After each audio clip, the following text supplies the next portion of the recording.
UN സുരക്ഷാ council വെടിനിർത്തലിനും ബന്ദിമോചനത്തിനും ആഹ്വാനം ചെയ്യുന്ന പ്രമേയം പാസാക്കിയതിന് തൊട്ടുപിന്നാലെ ഇറാനിയൻ ഉദ്യോഗസ്ഥരുമായി ചർച്ചകൾക്കായി ഹമാസ് നേതാവ് ഇസ്മായിൽ ഹനിയ ചൊവ്വാഴ്ച ഇറാൻ സന്ദർശിച്ചു. ഇറാൻ വിദേശകാര്യമന്ത്രി ഹുസൈൻ അമീർ അബ്ദുള്ളാഹിയൻ അടക്കമുള്ളവരുമായി അദ്ദേഹം കൂടിക്കാഴ്ച നടത്തി. മുസ്ലിമുകളുടെ വിശുദ്ധ മാസമായ റംദാനിൽ ഉടൻ വെടിനിർത്തൽ വേണമെന്ന് UN സുരക്ഷാ കൗൺസിൽ തിങ്കളാഴ്ച അംഗീകരിച്ച പ്രമേയത്തിന് പിന്നാലെയാണ് ഹനിയയുടെ സന്ദർശനം. ഒക്ടോബർ 7 ശേഷം ഹമാസ് നേതാവ് ടെഹ്റാനിലേക്ക് നടത്തുന്ന രണ്ടാമത്തെ സന്ദർശനമാണിത്.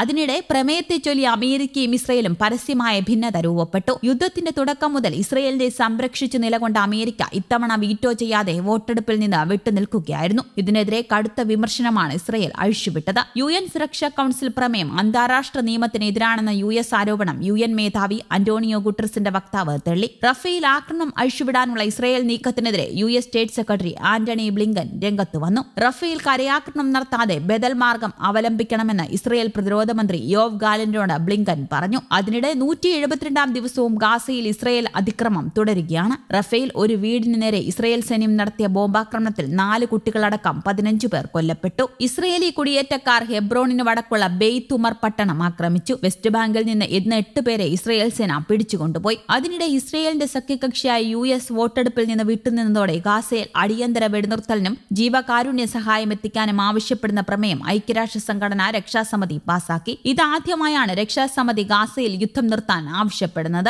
15-അംഗ രക്ഷാസമിതിയിൽ 14 രാജ്യങ്ങളും പ്രമേയത്തെ അനുകൂലിച്ചു. വോട്ടെടുപ്പിൽ നിന്ന് വിട്ടുനിന്ന അമേരിക്കയുടെ നിലപാടിനെ ഇസ്രയേൽ ചോദ്യം ചെയ്തു. അതേസമയം ഗാസയിൽ വെടിനിർത്തൽ ആവശ്യപ്പെട്ട് ഐക്യരാഷ്ട്രസഭ പാസാക്കിയ പ്രമേയത്തെ തള്ളിയിരിക്കുകയാണ് ഇസ്രയേൽ. ഹമാസിന് ചർച്ചകളിൽ താൽപര്യമില്ലെന്ന് അവകാശപ്പെട്ട് ഖത്തറിൽ നിന്നുള്ള വെടിനിർത്തൽ ചർച്ചക്കാരെ ഇസ്രയേൽ തിരിച്ചു വിളിക്കുകയും ചെയ്തു. ഹമാസുമായുള്ള വെടിനിർത്തൽ കരാർ, ബന്ദികളെ മോചിപ്പിക്കാനുള്ള കരാർ എന്നിവയ്ക്കുള്ള ചർച്ചകൾ ഉടനടി അവസാനിപ്പിച്ചാണ് ഇസ്രയേൽ ഖത്തറിൽ നിന്ന് തങ്ങളുടെ ചർച്ചാ സംഘത്തെ തിരിച്ചു വിളിച്ചത്. വെടിനിർത്തൽ ആവശ്യപ്പെട്ട് UN സുരക്ഷാ കൗൺസിൽ വോട്ടെടുപ്പ് നടത്തിയതിന്റെ പശ്ചാത്തലത്തിലാണ് പുതിയ നിർദ്ദേശങ്ങൾ. ഹമാസിന്റെ നിലപാട് തുടർച്ചയായ ചർച്ചകളിൽ താൽപര്യമില്ലെന്ന് വ്യക്തമായ തെളിവാണെന്നും UN സുരക്ഷാ കൗൺസിൽ പ്രമേയം വരുത്തിയ നാശനഷ്ടങ്ങളുടെ സങ്കടകരമായ സാക്ഷ്യമാണെന്നും പറഞ്ഞു. യുദ്ധം നിർത്തില്ലെന്നും ഹമാസിനെ തുരത്തും വരെ യുദ്ധം തുടരുമെന്നും ഇസ്രയേൽ ആസന്തികതമായി പ്രഖ്യാപിച്ചു. അവസാന ബന്ദിയും തിരിച്ചെത്തും വരെ സൈനിക നടപടി തുടരുമെന്നും ഇസ്രയേൽ ദേശീയ സുരക്ഷാ മന്ത്രി ബെൻ ഗവീർ പറഞ്ഞു. ആക്രമണം വ്യാപിപ്പിക്കണമെന്നാണ് ഇസ്രയേലിന്റെ നിലപാട്. വീറ്റോ ചെയ്യാതിരുന്ന അമേരിക്ക രാഷ്ട്രീയ താൽപര്യങ്ങൾക്ക് കീഴടങ്ങിയെന്നും ബെൻ ഗവീർ പറഞ്ഞു.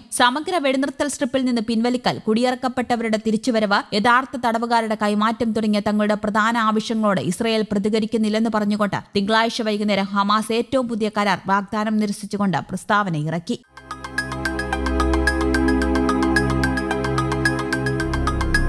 News desk Kerala Kaumudi.